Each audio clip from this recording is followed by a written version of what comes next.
On today's show, we have the wonderful, the marvelous, the awesome Mr. Ford Dyke, PhD. Now, Ford is known as the world's first AI powered performance coach. And if that's not enough to get you interested into listening more about the show, I don't know what else will. So, Mr. Ford Dyke, welcome to the show, bro.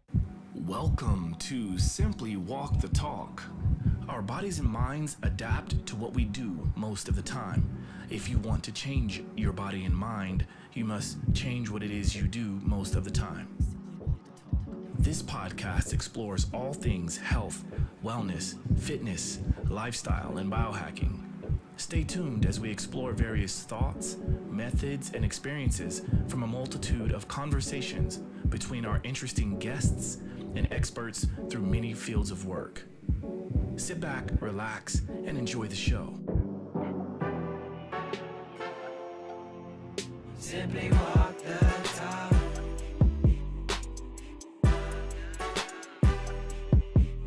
Simply walk the talk.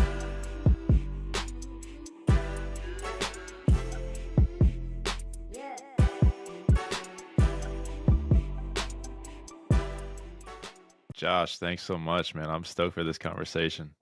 Yeah, it's, one of the things that I wanted to discuss, and maybe we will dive into deeper into this conversation, but it's the serendipitous nature in which we met, Mm, right?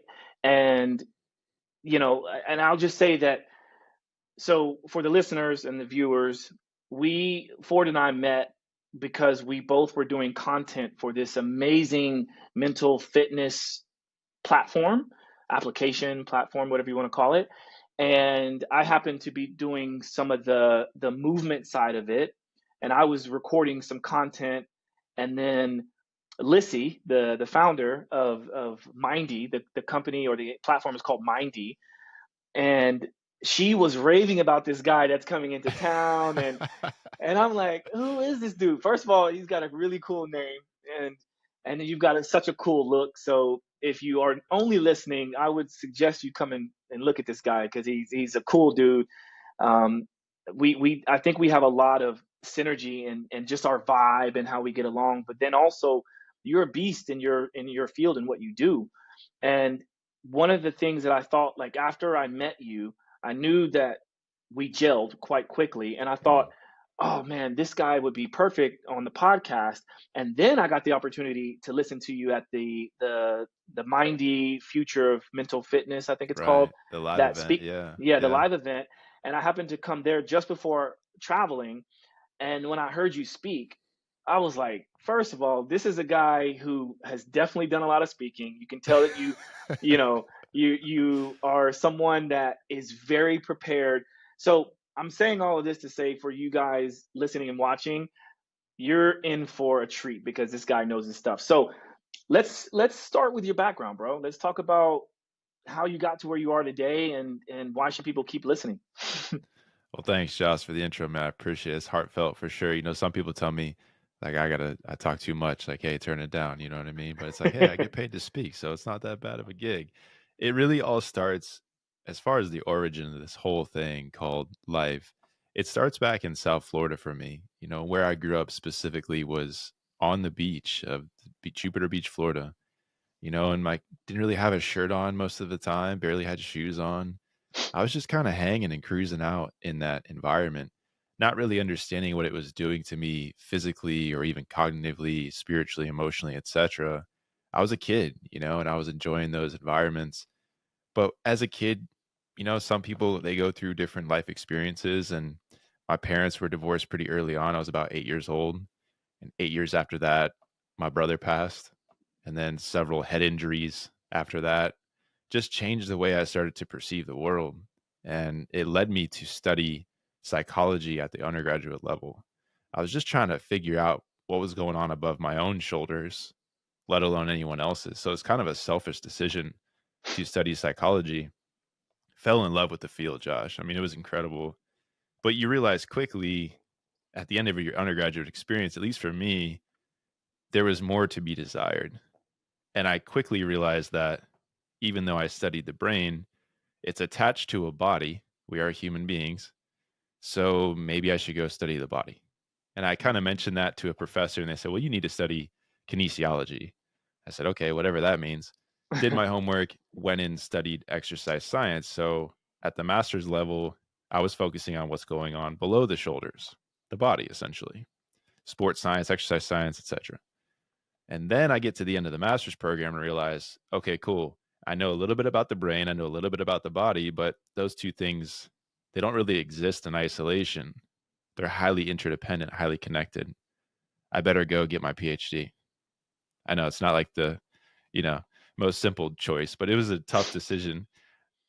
I'm so grateful I went and did that because I started to understand the connections between mind body and body mind. And I studied psychophysiology. So it's essentially a fancy word for mind body mind connection. My focus was more or less in the performance optimization realm, and more specifically within mindfulness and meditation. So, how do we utilize these techniques that I believe as a kid I was using on the beach, not knowing there was lexicon and vernacular associated with it? I thought it was just a way of life, but we have science to support what these techniques are utilized for. Finished PhD, jumped into professorship. All the while, I was training with Team USA for 7 years at the national team level in the sport of handball, which is a whole nother conversation. Traveling to 20, 30 countries in 7 years' time, as you know, definitely changes the way you see the world. And now I am the performance coach for the wheelchair basketball team here on campus, as well as the founder and director of Mindfulness at Auburn, which is an evidence-based approach to optimal performance, health, and well-being. That's kind of the triangle along with professorship at Auburn.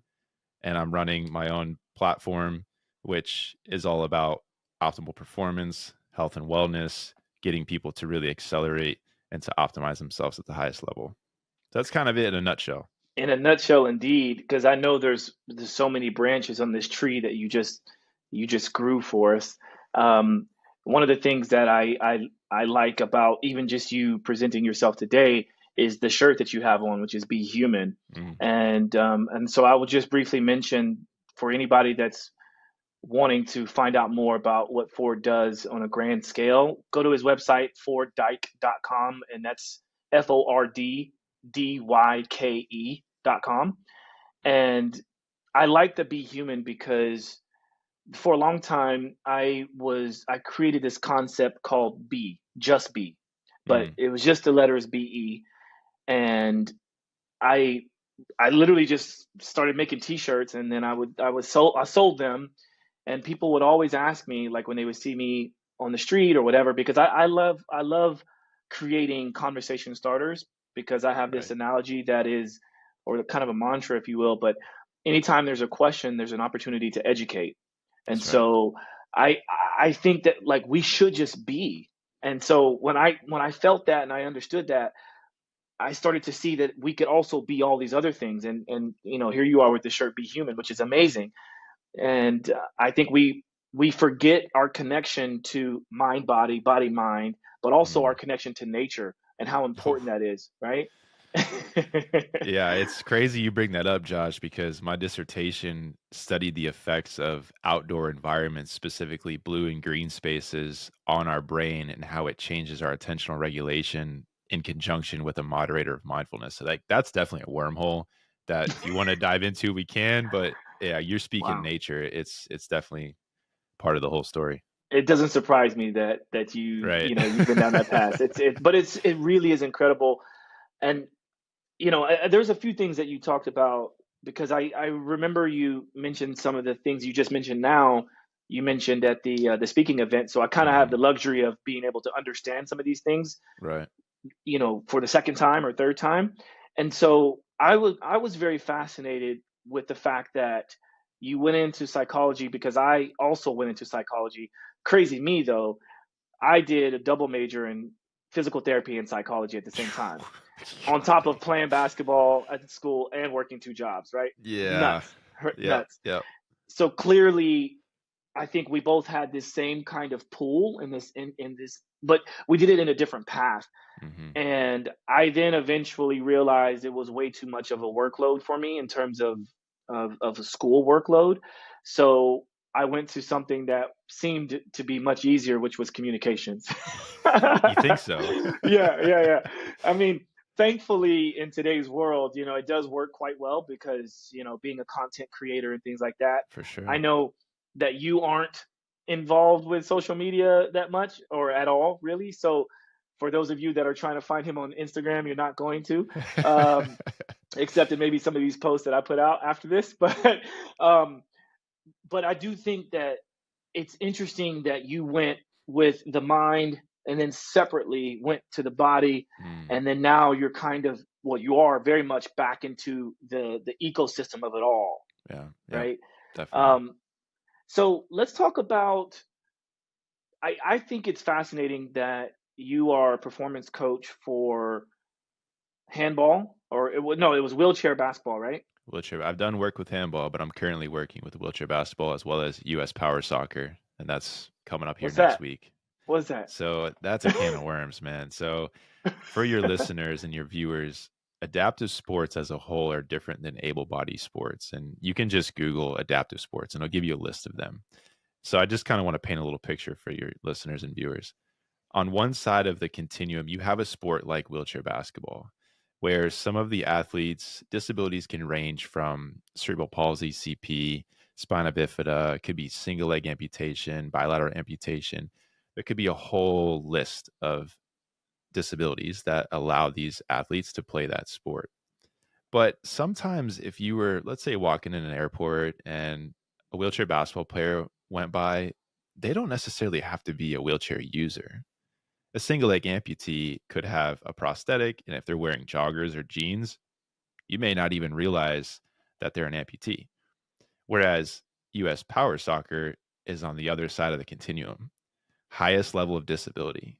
You're talking about a disease called Duchenne's. It's the most severe level of muscular dystrophy, such Hmm. that after each heartbeat, the muscle starts to get weaker and weaker and weaker. So lifespan of these individuals is quite low, and the level of intentionality that they have with their sport of US power soccer, which we'll get into in just a second, it's fascinating. I've been Wow. working with one of the athletes on the US power soccer team because he's our assistant coach here at Auburn University. So he was once a wheelchair basketball player, going back to this continuum. He was a manual wheelchair user where he was pushing his chair, and the wheelchair, for basketball is a little different. It's a performance chair, but you're able to push it. It's got the cambered rims and everything. But his disability renders him weaker and weaker every year, especially in his hands. Hmm. But he also plays power soccer. So power soccer is power wheelchair users. A power wheelchair has batteries, has motors, usually a joystick. You may see someone utilizing one of those in the airport. So it's much different. But power soccer is a specialized wheelchair that goes about 6 miles an hour. And the way I explain it is it looks like chess and go karts. Like that's essentially what's happening in this Wow. sport. People have to check it out online. It's awesome. US is top 3 team in the world. They came out of 2017, fell short underneath France. So we're heading to Australia for the Sydney World Cup to get back the World Cup from France, essentially. That's the goal. And to, be victorious. It's played on a basketball court. There's going to be 8 players on the roster, and there's a goalie plus court players. The ball is manipulated with the front guard of their chair, and everyone's utilizing a joystick. It's So wait, fast. so it's It's crazy. 8 people on the court, 8 like, people total, not on the court though. So okay, our roster is 8, and you have your goalie plus 3. I think it's 4 aside. So 8 total on the on court, the but our court. team itself has 8. Yeah. Wow. Wow. Yeah, it's really cool. I'm recently getting into soccer, or what they call football here There you in, go. Yeah. outside of You're in the London. You got to be US. careful with saying soccer. Exactly. I've, because I am so close with Roger Waters, which is the reason why I'm here now. Um, like for the last, I think it's like the last 3 or 4 years, Mm. he's such an Arsenal fan Oh that yeah. I can't help but like, watch the games with him, You have and I to. learn, right? And I've learned soccer or football, and I've learned rugby and Oh yeah. cricket, Oh right? yeah. Because that's what they love. So I'm imagining what it would be like now that I am into football. I'm imagining what power soccer or power football would be Power like. football. Yep. Yep. Yeah. So I think what we'll do is maybe Gordon, he's really good at interjecting some of these videos and clips. So he'll probably Yeah. interject that while we're talking, which is amazing. Cool. Very cool. But for people that are listening, definitely go and check this out because it sounds fascinating. And Hmm.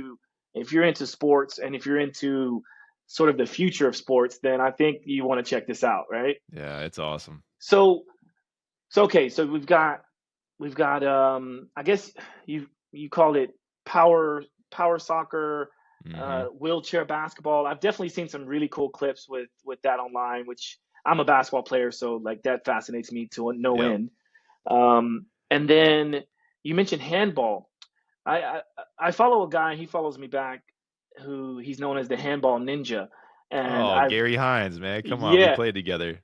yeah Yeah, former okay. teammate. He's out in Germany right now. Okay, okay. Yep. Yeah, so I get a chance to see some pretty cool clips every once in a while if it comes up on my feed, and Hmm. I'm like, man, like I think I would have loved handball if I had gotten into it because it seems like a really fascinating sport. It's crazy. It's like it's built for Americans. Americans typically don't realize that it's not the ball against the wall. It's essentially soccer or football with your hand. That's where the sport derived.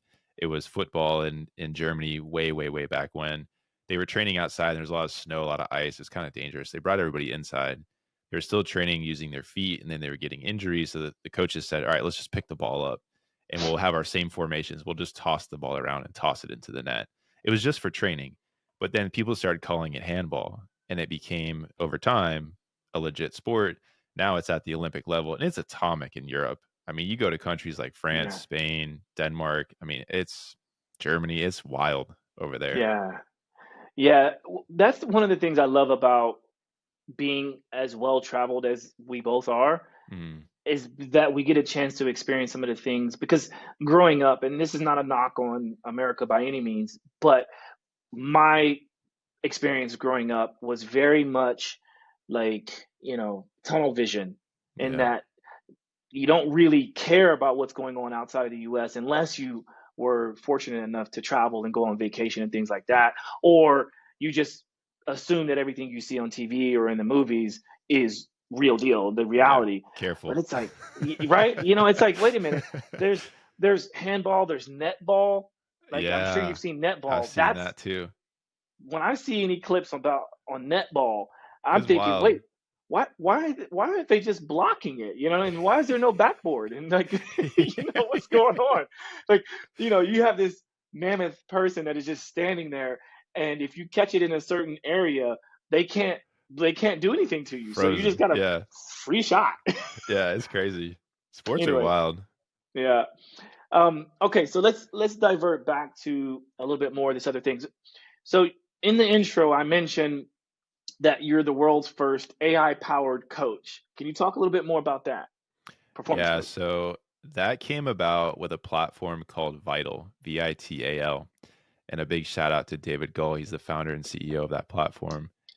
I was on a virtual event. It was a virtual speaking engagement. And he happened to go right before me. It was just the universe. We were in that order. And he presented his platform. And Josh, I was blown away. I had never seen anything like this before. And we'll get more into it so your listeners and viewers know what we're talking about. I immediately sent him a message and I said, "You're a genius and I would love to connect more in depth with you."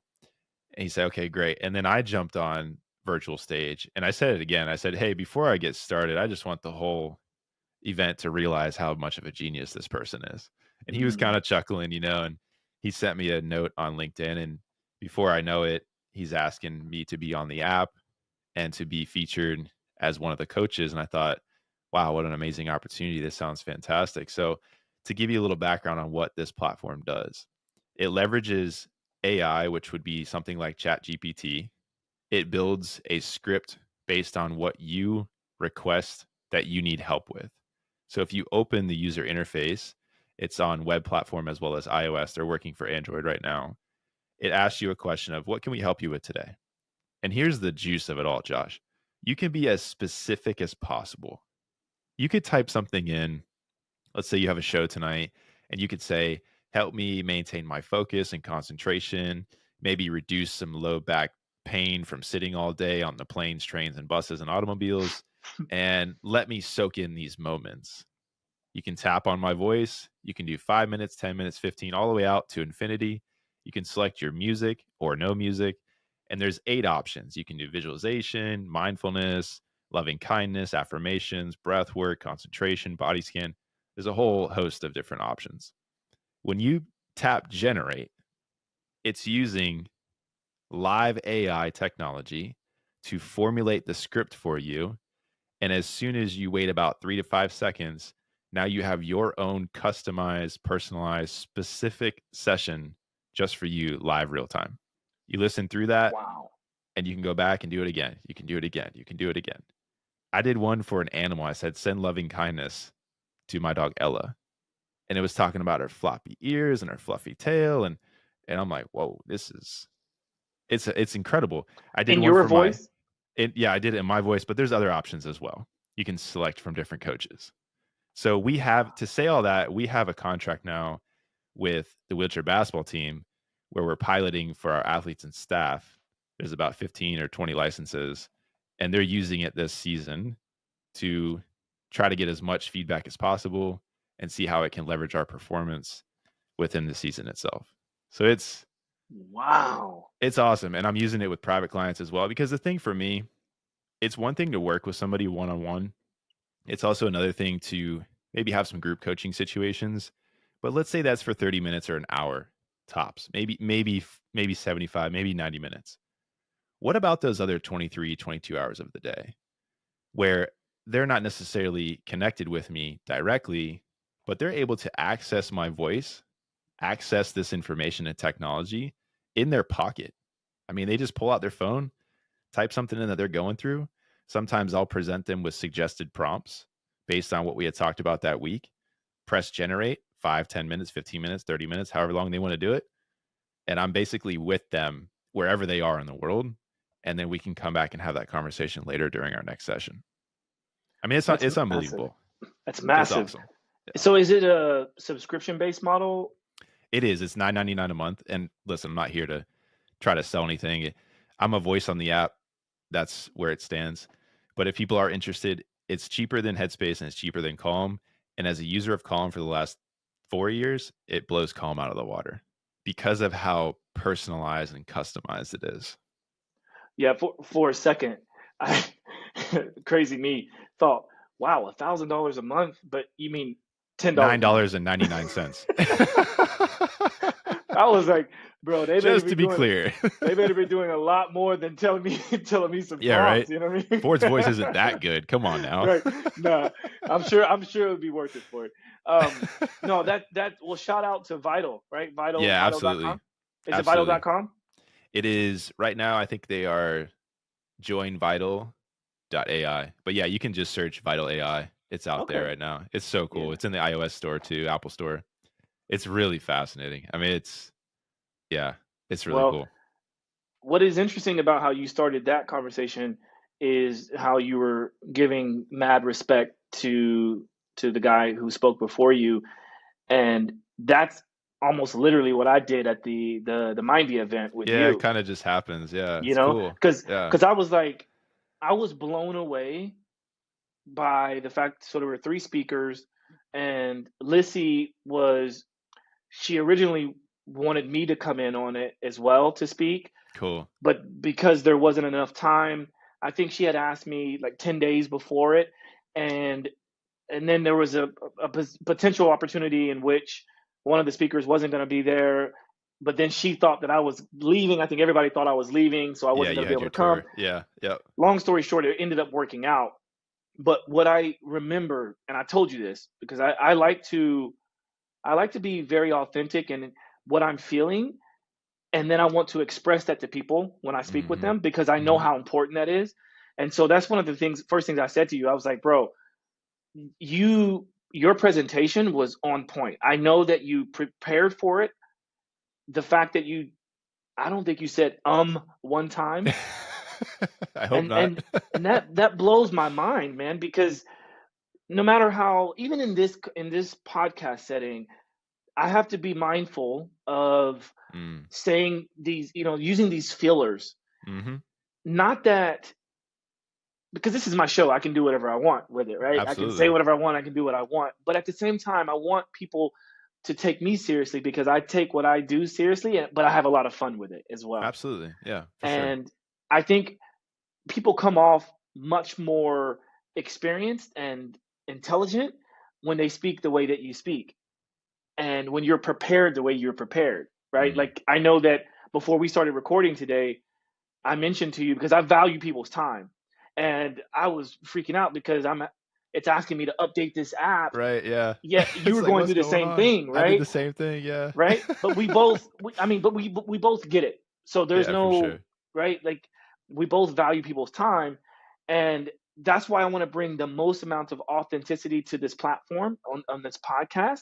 Mm. And I just knew that you would be perfect for it. Thank you.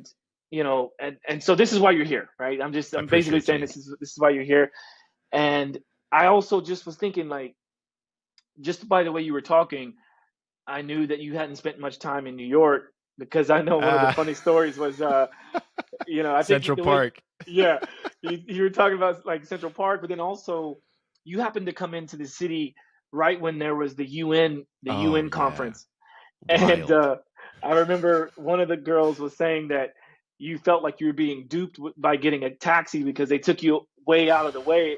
And all of us who are New Yorkers were like, "Oh, no, no, it's UN week." It's That's like, normal. yeah, it's Thanks for the normal. heads up, guys. Yeah, yeah, yeah. Is it Meanwhile, really you that thinking, bad? The why are worst you part taking me about to it the was the Bronx? stopping. All right, so we just had a little bit of a, technical difficulty, and we're back. And so I think this is the perfect time for a movement moment, or moment of movement, as we call it sometimes. And so I know that Ford is probably the perfect person to do this, and I want to give this to you. So, what would you do in moments of being sedentary, whether it be physically or mentally? What is something you would do? One thing I really love is the 60 seconds of space. It's something that I implore with the wheelchair basketball team. We start every session.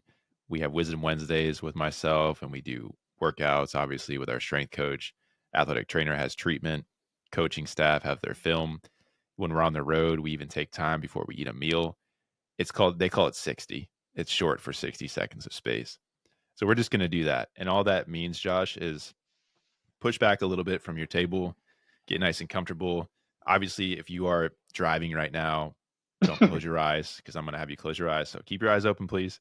And you can still utilize this technique even with your eyes open. So find a comfortable position in your chair, close your eyes if you're able to do so. And for 60 seconds, we're simply going to do nothing.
Let's take one purposeful inhale in through our nose and pause. And on the exhale, just releasing any tension in the body, wiggling some fingers and toes, rolling your neck back, just waking everything back up, and return to neutral position. Boom. 60. Do Awesome. nothing for 60. It's not that Do you're doing nothing. nothing. Right, right, exactly. The little immature kid in me thought, but we do breathe, right? Right, But of yeah. course, Come on, man. I'm still thinking. My heart's still beating. Right, No, right. it's a great point you bring up, because I think a nice way to teach people very specific and refined practices is to start with the most foundational and fundamental. It's like you see MLB players in Major League Baseball, they take ground balls in off season. And you would think, come on, they're pros. They don't need to be doing that. But because that skill in that sport is so fundamental, free throw and basketball, like very simple skills. If they lose sight of that, then the other skill sets they try to acquire, it becomes more difficult. And I took that as a notion for mindfulness and meditation training. If we're unable to sit quietly in a relaxed position for 60 seconds, why are we attempting 5, 15, 20, 30-minute sessions? So I always come back to that 60. And I think it's a really great way to start your day, to end your day, even throughout your day. If something is, coming too high or too low, push back, pause, do nothing for 60 seconds. That's the low hanging fruit, right? It's Mhm. like, it's because I agree with you.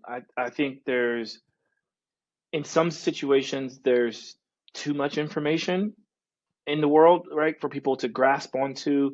And there's, well, I'm a breathwork practitioner, or I'm a biohacker, or I'm a this or that. And I thought you're not supposed to hold for too long, or you're not supposed to do this. And it's like, just 60 seconds, right? Start Just be there. human. Yeah, just be human, right? Just Yep. be. Yep. And then see what comes up. That's right. Because I feel like when we can get back to this energetic being that is vibrating, at a cellular frequency, Mhm.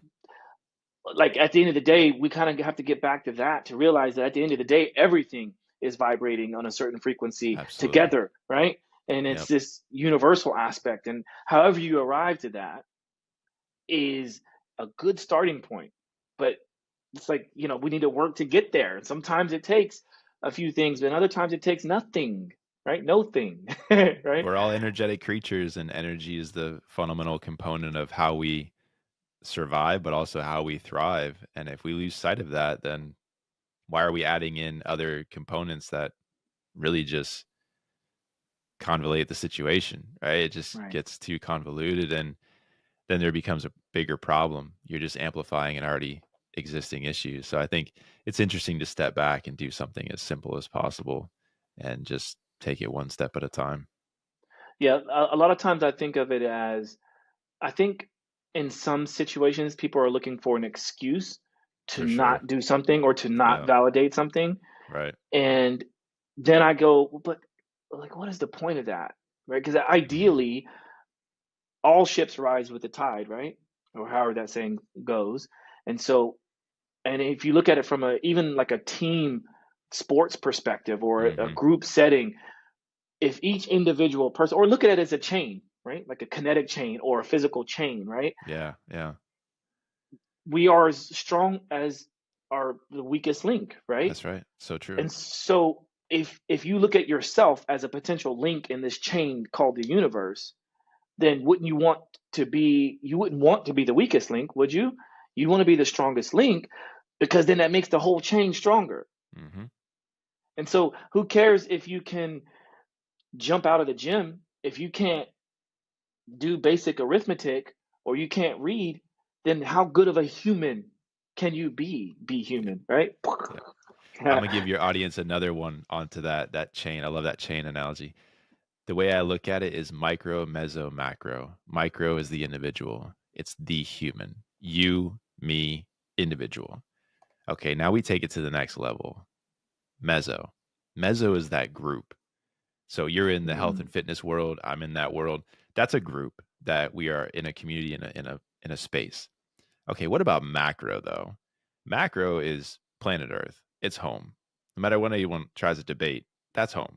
We're not on mhm. Mars yet, and if we are, have fun, people. I'll stay here. But regardless, there are 8 billion plus with a B, 8 billion humans. That's a lot of micro. That's a lot of mesos in different areas of the world, but that's a hell of a lot of macro. And I believe if we're able to optimize ourselves individually and share that with our 6 degrees of separation, you start to see the vision for it. Ultimately, you're helping this entire sphere that we Yeah, call home. yeah. And that is the importance of building a community. And I for as long as I can recall in my field of work, whatever you want to label it as, I've always felt this pull for building community. It's just a huge part of what I do, and I love it. Hmm. I Hmm. love it. So something that I think where I'd like to go now, especially given that you just gave us this 60 and how cool that is, like what are some other things that you would maybe suggest people to look into or to try out when it comes to traveling? Because I know you're going to be traveling very soon. I'm traveling as we speak. I mean, not Hmm. literally right now, but You have like traveled. I have recently traveled, and I will be recently, very soon we'll be traveling a lot. I'm going to be going Yep. on tour in South America. Right. And so I get this question a lot. So I would like to throw that question at you. Like, what are some things that you do to either mitigate the environmental effects, the EMFs, the whatever? What are some things that you like to suggest? Well, number one is preparation. And that then we use that for the acronym of human. So be human is more than just a phrase or a tagline or to get some conversation started. It's part of my methodology, Josh. And human, HUMAN, breaks down into hydrate, unplug, move, aspire, and nourish. Those are the principles. Those are the elements of what makes us who we are as organisms. So number one, if you're traveling, prepare your hydration. Hydration is massive. And if you're listening to this or watching this, you're probably thinking, is this just for travel? No, this is for everything. But the question was travel. Hydrate. It's so critical that we stay hydrated before, during, and after, especially air travel, extended air travel. I'm heading to Australia. That's a 15-hour flight from LAX, which to LAX from Atlanta is 5 hours. So I'm doing 20 hours in the air. So my hydration has already started today. I don't leave until Saturday and Sunday. Hmm. So it's the intentionality of maintaining hydration, utilizing electrolytes, utilizing supplements. Big shout out to Thorne. I'm a huge proponent, user. It's with my clients, it's with my teams. Massive company, amazing company. Thorne, if you're interested, feel free to check them out. Unplug. How do we ensure that we're taking time to unplug from physical devices like cell phones and laptops and iPads or what have you, television screens, of course, the screen in front of you on the plane? Can you turn it off for several hours? Can you get your rest? Now, travel is tricky when it comes to rest because you're switching time zones. Hmm. You're not in the bed that you're used to. Your lighting is different. Your environment's shifted. Maybe you don't have the plants you're accustomed to or the family and friends and loved ones and animals. It's just a totally different environment. So the intentionality and preparation towards making sure you're able to unplug. I value my sleep, Josh, more than I value my hydration, but my hydration leads to good sleep. Hence HU. Now M, move. It's so funny to me that when we go through security, the first thing we as in general humans do is we sit our asses down as soon as we get to the gate, knowing that we're getting on a plane where we're literally going to be seated for an extended period of time. So I'm up, I'm moving, I'm stretching, I'm elongating my spine, I'm making sure I feel good with good range of motion and good mobility. Then when I get on that plane, I do what I need to do to still move as much as possible. When there's chances to get up and move, guess what? I take those chances to move. When I land and I get to hotel or wherever we're staying, that's the first thing I do is find a gym, go out on a walk, do a Pilates routine, stretch out, do something to get my body and my mind moving through space. A, aspire. Meditation, setting intentions for things, being as present as possible. What do you want to get out of this experience when you travel? Who do you want to meet? Do you want to enjoy it or are you just rushing through the process and clicking the boxes? That's the aspiration component. I'm not talking about goal setting, that's different. I'm talking about how do we set our intention for these moments. And Mm. lastly, I know this is kind of ironic. Most people think he hasn't talked about nutrition. Well, I save it for last because it's such a difficult thing when you're on the road. And you spoke to me about this when we were in New York together. It's one of the biggest challenges for a lot of people who follow specific diets. And remember, diet is really, if you break it down, it's just foods you habitually consume. That's all diet really means. Hmm. Doesn't necessarily always have to mean restriction and limitation and some specific name. It's foods you habitually consume. So if going back to the sleep example of unplug, we habitually utilize that area of rest, our bedroom. We're comfortable with that. Our mind knows what that's about. Same thing with food. We habitually recognize the nutrition that we're consuming on a daily standpoint. So when it comes to travel, be open to experience, see what they have to offer for you, but always prepare. Bring the snacks that you know your body responds to well, whether it's fruit or you have dried or you have dehydrated or you have bars or supplements or a combination of everything. Utilize that as your foundation. And that way, at the end of the day, you're able to still be human. Mm. Bro, that's fantastic. I mean, Thank you. first of I all, appreciate the like, question.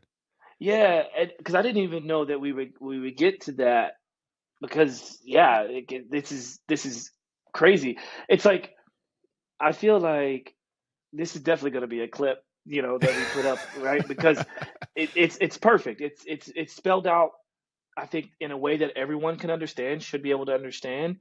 There's nothing controversial about it. It's just like, do what you can within your ability, right? That's right. Yep. And I love how you finished with nutrition because similar to what I do, most people know me as a fitness trainer, but in my book, I co-wrote a book called The Awareness Shift, and it Mm-hmm. documents the 5 pillars of optimal wellness, health and wellness. And the fact that I'm a fitness trainer, most people would probably think that you're going to get a book that shows a bunch of different workouts and things you can do to look better and feel better and Right. lose weight, Yeah. whatever. That's But a small part of it. it's a very, very small part. It's a pillar number 5 at the very bottom, such that if you do everything above number 5, so Mm-hmm. 1 through 4, then number 5 should be because you have the time, because you want to, or because you have time to. It's not you need to, and I think people put that first. And Mm-hmm. so it goes back to kind of what you talked about with nutrition, in that, like, where's the nutrition piece? Because this is what most people think about. Like, you know, uh, can I get a gluten-free meal on the plane? And can I, are we going to have a kosher meal or whatever, right? Yep. Yep. When the way I think about it is like, just like you saw at that event when we first met. Mm-hmm. Remember, I ordered a food because they asked me for my order, and what Yep. happened? So I had the most limitations out of everybody there, Right. and they actually ordered from a place based on my recommendation. Right. And then of all people that didn't get the food, that didn't happen It to not get switched it. delivered, Yeah. it was me. The irony. And Yeah. and I felt so good in letting them all know it's totally fine. I'm Why? packed. I'm Because I prepared. was prepared, That's right. In right? my mind, Josh, I was like, yo, he's a G. That's a shout out. This guy knows what he's doing. Seriously, though. Yeah, because 100%. not even from like just like, oh, I'm cool because I always pack my food. But what I took from that, the most important piece that I took from that is not making anybody feel less than, Yep. or making them feel inadequate because they didn't have something for me when they meant well, right? Mm-hmm. I heard them take the order. I know, Yeah. so they meant well. But to be able to go, no, it's all good. I'm We're happy to be cool. out here. Yeah, it's all good, right? Yep. Yep. So this is what preparation means in being the being human part. Mm-hmm. And I think we can all sort of help each other grow Mm-hmm. by practicing some of these things you just pointed out. So thank you for sharing that. And if you're watching and listening, definitely write that down. If you need to rewind, go back, but like maybe we'll list that in the description. But I love that. Hydration, unplug, move, aspire, nutrition. Bang. That's it. Mic drop. Like, locked in, bro. I'm locked in. I love it. I locked in. And speaking of the hydration, I actually, just because I think it's worth mentioning, I have a couple of things that I like to use, which is the Quinton seawater packs. Are you Mm-hmm. familiar with that? I Yeah. am So familiar. Those are good. they've got the what is it called? The isotonic and the hypertonic. So I like to use both of those, and I also like to use the LMNT. Oh, the salt packs, love it. bro, so good. They're amazing. They're so almost too good, They you know? make you feel incredible.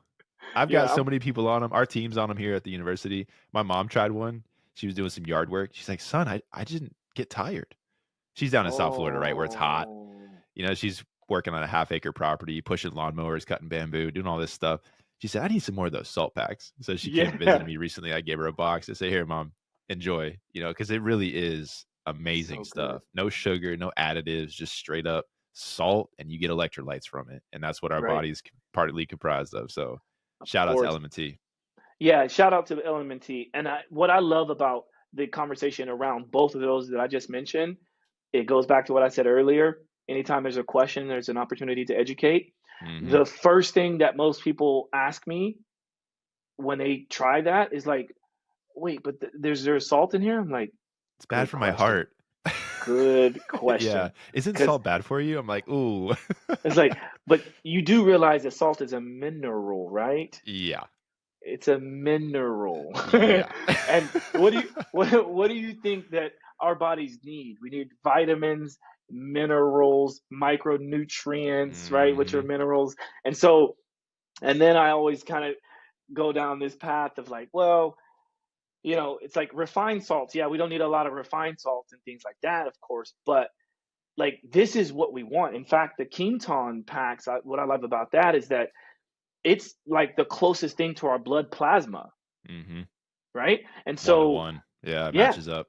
Yep. right. And so it's like if you really want to talk about hydration, like have you ever tried to give blood or have you ever, been in a situation where you need to get a blood draw or something like that and your blood is like kind of sticky and thick? It's Yeah. like you might need Dehydration. some more salt, right? Right. And I mean, obviously you want to have it balanced out in a good ratio and things like that, but still, it's like we should be thinking about this sodium potassium ratio, right? The Hmm. sodium potassium pump, and it's also kind of leads me down the path of talking about oxygen and carbon dioxide and that ratio and how that's Right. important in the body. So Right. our body has this balance, this balance that it likes to be in, right? You can call it circadian rhythm. You could call it the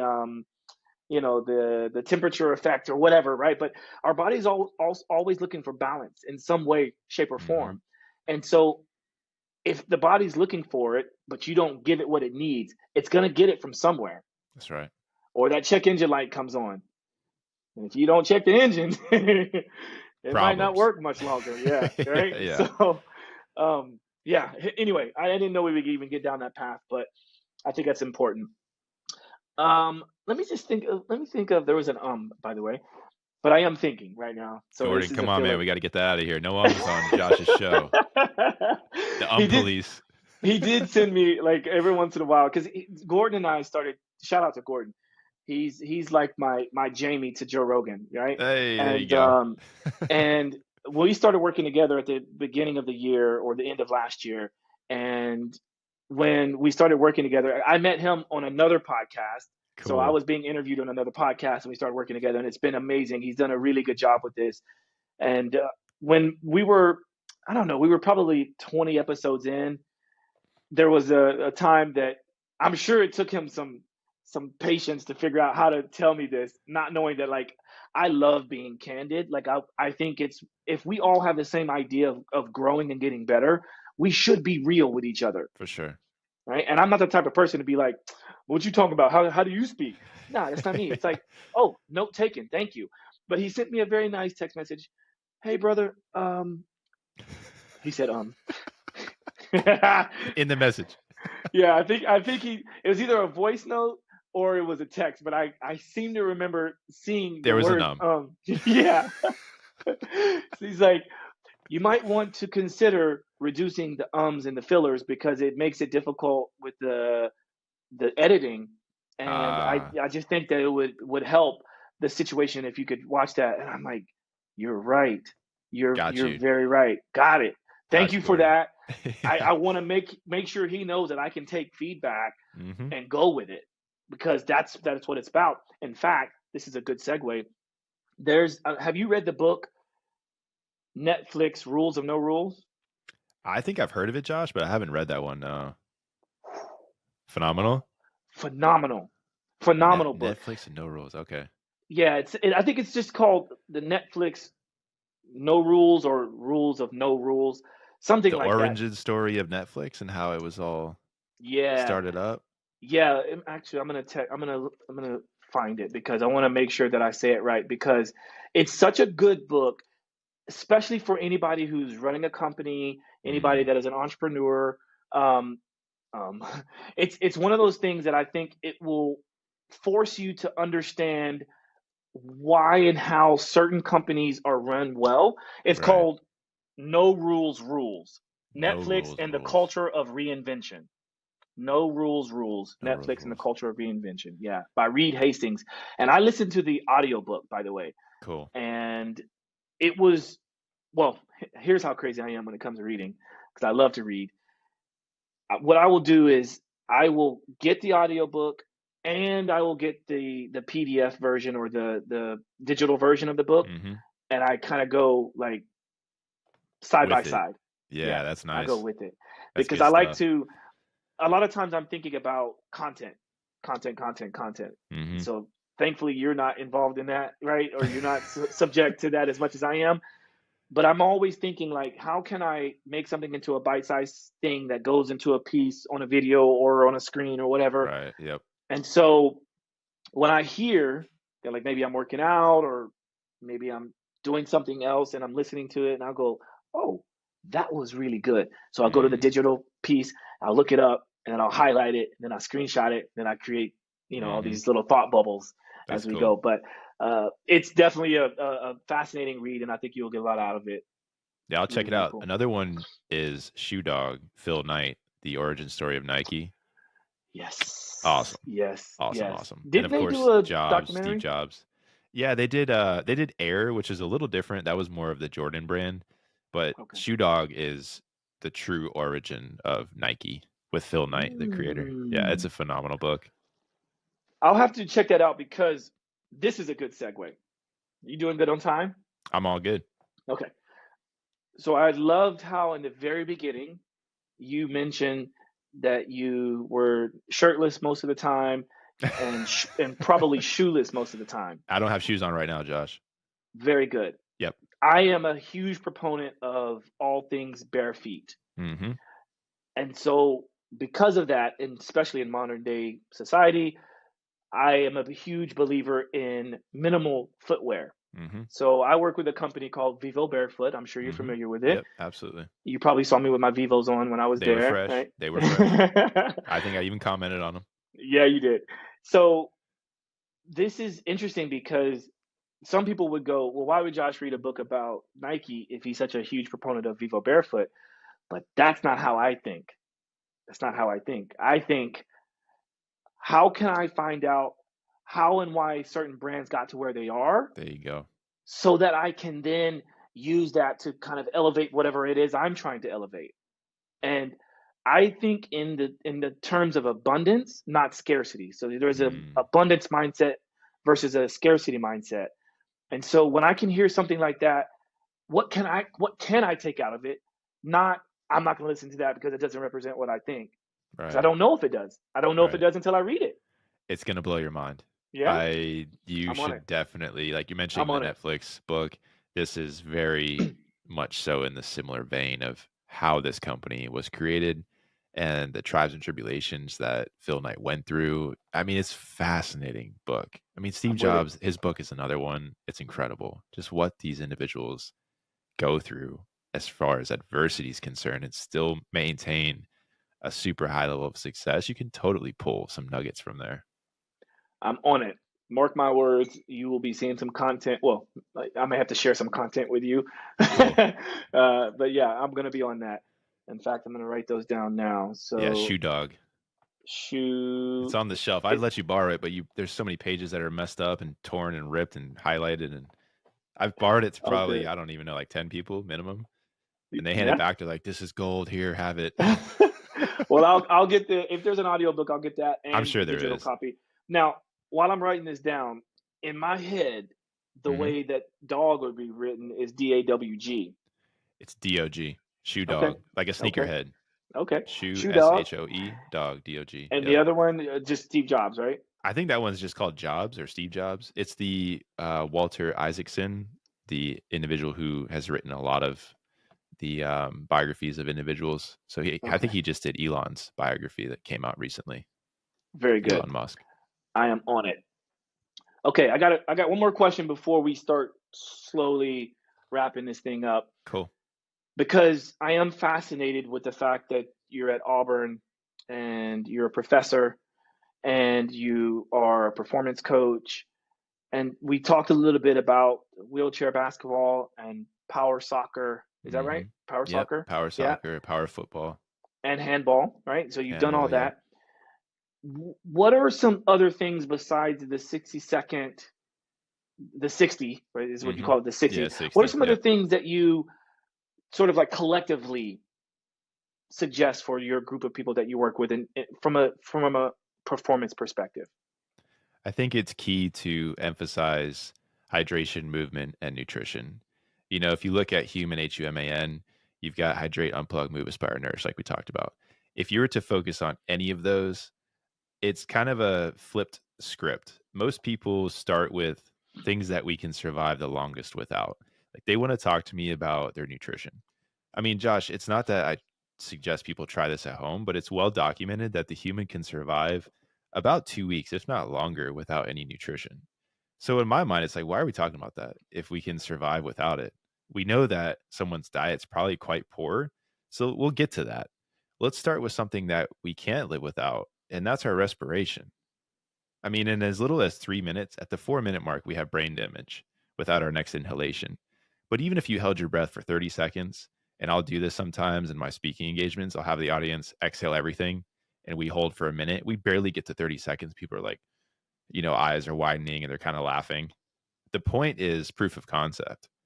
If we're not able to live without our next breath, doesn't it make sense to start there? Shouldn't Yeah. we optimize our respiration?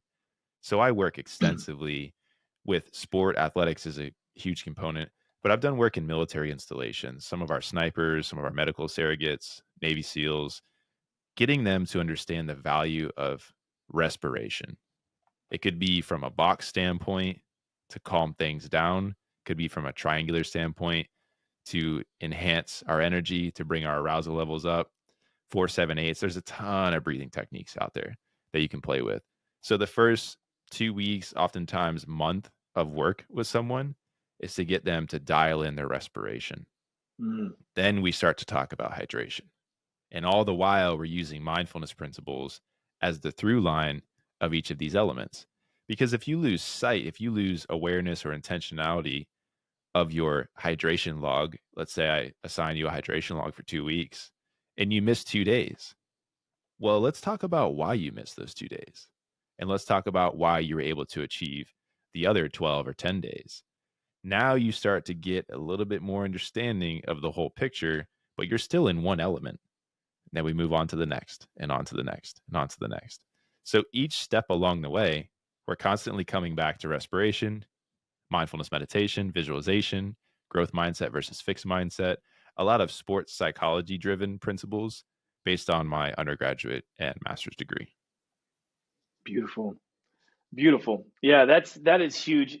We are very aligned in that, because in a way that's the way, or the reason why I set up my 5 pillars in the way that I did.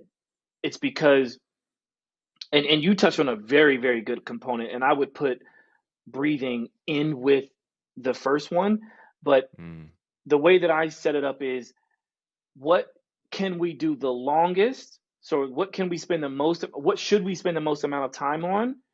That serves as level one, or pillar one. So the hmm. main pillar. The next one down is the thing that we should spend the next most amount of time on, and so on and so forth, which is why Kind of number taper it. 5. Yeah, Yeah, so it's like the inverted pyramid, so to speak. And that's cool. so I think awareness is the thing that we could do the longest, because we know that there's monks that spend all of their life be trying to search for awareness and Yeah, to get to enlightenment, fascinating. right? Yep, So yep. so we do have examples of that in our life. But then within awareness comes this idea of understanding that we actually have the power to make said changes. Because I kind of live my life and my career with this mantra of our bodies and minds adapt to what we do most of the time. If you want to change your body and mind, you must change what it is you do most of the time. That's right. And so that's why I built the pillars that way. Well, what are the things that we're doing most of the time? Well, we can sleep far longer than we should ever work out, right? I mean, that's just Absolutely. that's kind of one that people should easily grasp. We Hmm. should be spending more time sleeping than we should ever be actually working out or focusing on working out. And subsequently, we should be maybe focusing on our awareness more so than we should be focusing on how much we're going to move throughout the day. That's right. And so that's why it's built in that way. And I love that you were saying that breathing is the most important aspect, because it's true, right? Like I sort of pat myself on my back by saying I have a breath hold score of about 77 Whew. seconds. And obviously I had to build up to that, but it's pretty cool. But Hmm. 77 seconds isn't a long time, right? I mean, Relatively speaking, yeah. There's divers relatively that go speaking. 7 minutes Right. with Right. pressure. Exactly. Exactly. But still, Yeah. I'm still shouting out to your 77 seconds for sure, because it's Oh, all no, relative, right? Like you're not a It's all diver, relative. Right. but No, it's no. important to be able to utilize techniques like that because it's super advantageous for our health and wellness, but also for attentional regulation and self-regulation.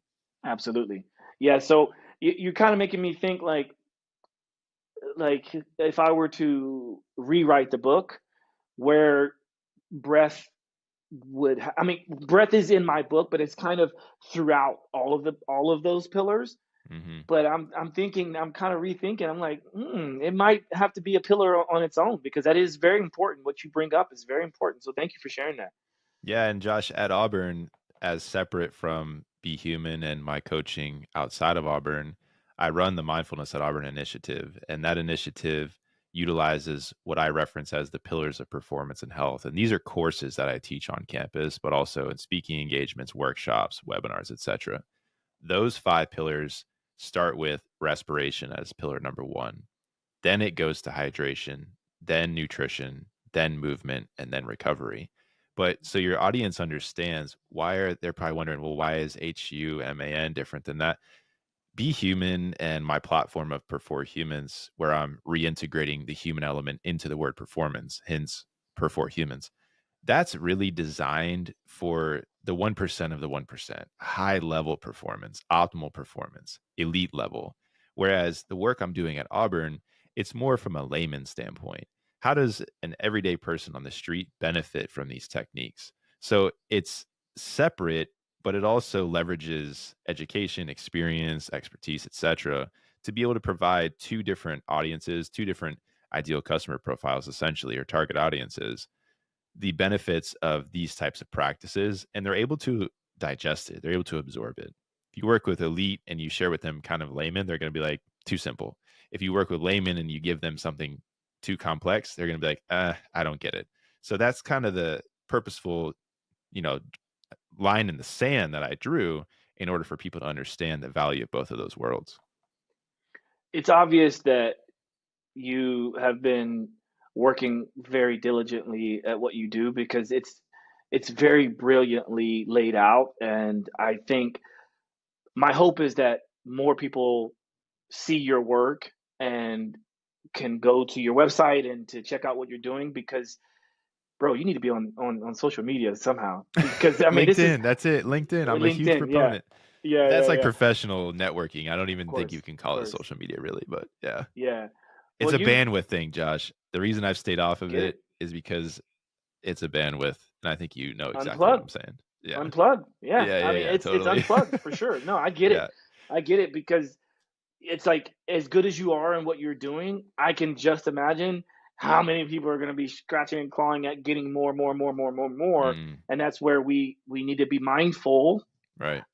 of how do we protect or shield our energy. It's a very esoteric, but it is something that I learned in It's doing a true. journey. in that, I had all these tentacles within me, and the shaman had to help, through energy healing, help to pull those out Mm, and taught me how to protect my energy, I because love it. he felt that I do give a lot of my energy, but then what am I left with? Right. That's right. Yeah. So anyway, I feel like that is a good segue into our last questions. Before we ask you, before I ask you the last questions though, is there anything that we didn't get a chance to touch on, or is there anything, because I do know that I would love to have you back on. Let's just For put it that sure. way, Yeah, that first of sounds all. good. But is there anything in today's discussion that you would like to talk about before I start to ask you these last questions? I want to hit you with this because I really reflected on the name of your podcast after you mentioned it to me in New York. Simply Walk the Talk. And for I'd say the last 3 to 4 years, from 19 through pandemic, during speaking engagements, people are coming up and asking me certain questions, and they want to know the evidence or they want to know the data behind things. And I reflected a lot on that during meditations and mindfulness sessions. And I realized, Josh, that it's one thing to present data, it's one thing to have research to support something. I mean, I'm a trained research scientist. I understand the value of that. But I also think it's really important for the individual you're working with to be able to walk the talk. And here I meet you and you have this podcast called Simply Walk the Talk. And parallel universe, I kid you not, during those time periods of reflecting on what people have said, I started to tell people that, like, hey, I don't practice what I preach. And they're like, oh, instead I preach what I practice. And once they realize what I'm saying, it's like all guards are down. They're ready for the conversation and they want to know Mm, exactly what I'm doing. So anything that I've shared today on the show, and I think you can say the same about your work, this is what I do. So you're essentially getting an extension, of course, of all the research, of all the education, of all the experience. But this is what I do on a daily basis. I wear my brand with proud because it's an extension of my mind and my body. I hydrate, I unplug, I move, I aspire, and I nourish. And with that, I'm able to be human. So I just want to thank you again for bringing me on the show. absolutely. And you couldn't have said it any better, man. That was spot on and perfect. And I totally agree with you. It's one of the main reasons why I called the show that. And For I sure. added the word simply because it can be simple. It may not be easy, but it can Bingo. be simple, you That's know? right. Yep. So let me ask you this. What are two top pet peeves of yours? Because I'm sure we all have lots of pet peeves. What are two pet peeves that come to mind? Number one is when you're leaving a restroom and you're not washing your hands in 2023. That's just easy. I'm just thinking to myself, you're going to the restroom, you're leaving the restroom, and you're heading into a fitness facility, and I watched you not wash your hands. But you're the same person that's going to yell at someone else for not wearing a mask during the pandemic? I don't know. That's a pet peeve, Josh. I don't get it. I mean, Yeah. I don't get it, man. I don't Yeah. get it. Second That's a one, good one. I don't know. I don't know if it's like a pet peeve or not. I watched Ed Sheeran's Amazon Prime live the other night, and he's a phenomenal artist. I just think he's an amazing musician and producer and singer songwriter, etc. A pet peeve is, why are you going to a live show? And I'm sure you see this working with Pink Floyd. Why are you at a live show, but you're literally just standing there recording the entire show on your phone? What's the point of being at the live show? Pet peeve number two. These first of all, these are both really good ones. So thank you for sharing that. And I wholeheartedly agree, especially on the second one. The Yeah, it's first one like, for sure. I mean, both of them for sure. that's But the second hygiene. one, I see it night in and Oh night yeah. out. Oh yeah. And I remember there was a time, so when I first started working with Roger on the tour called Us and Them, which Mm, was a world tour, we did it, I think it was 2017, 2018. There was a point in which during his show, he, like, on the screen, on all the screens, the multiple screens, right. it Yeah. was making fun of people doing that, and people were still doing it. And it's like, wait, you don't see that? And Awareness. right? Yeah. So the lack of awareness for Situational sure. awareness. That's right. Bingo, bingo. Yeah. Nunchi.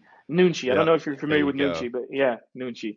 Anyway, all right. On a more positive, lovely note, what is Mm. something you're most grateful for? I'd circle back to what we said earlier with travel, the opportunity and the privilege I have to be a part of certain organizations and teams, to jump on a plane and to support them and to travel the world. And really, people see me as a subject matter expert because I have those three letters after my name. But I tell people all the time, it wasn't the education I received in classrooms or research laboratories or conferences. The most amount of education I've ever received is by way of travel. Beautiful. And so, ladies and gentlemen, as you've heard me mention before on this show, Mr. Ford Dyke, PhD, does not have Instagram or anything like that. He does, however, have LinkedIn. So you can find him on LinkedIn. I just assume you put Ford Dyke. Ford Dyke, yeah, I'm in there. And you're in there. And then he does have his website, which is forddyke.com, like I mentioned earlier. I will ask Gordon to put everything in the show notes in the description, so you can follow all of that. And I wish you the best in everything that you do. Continue doing your thing, continue walking your talk, and safe travels. And let's be in touch, because I really do think people would love to hear from you again on the show, and I certainly would. So that sounds great. Yeah, thanks for your time. And to all the listeners and followers, thank you for your time. This is Josh signing out. Peace.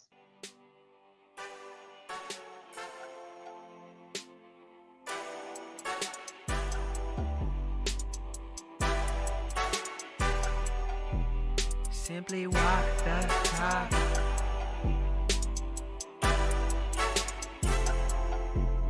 Walk the talk, talking facts. Move like me, but I move a little fast. Make my move, here to last. Fasten these seat belts, I'm coming past. Take care of me, longevity.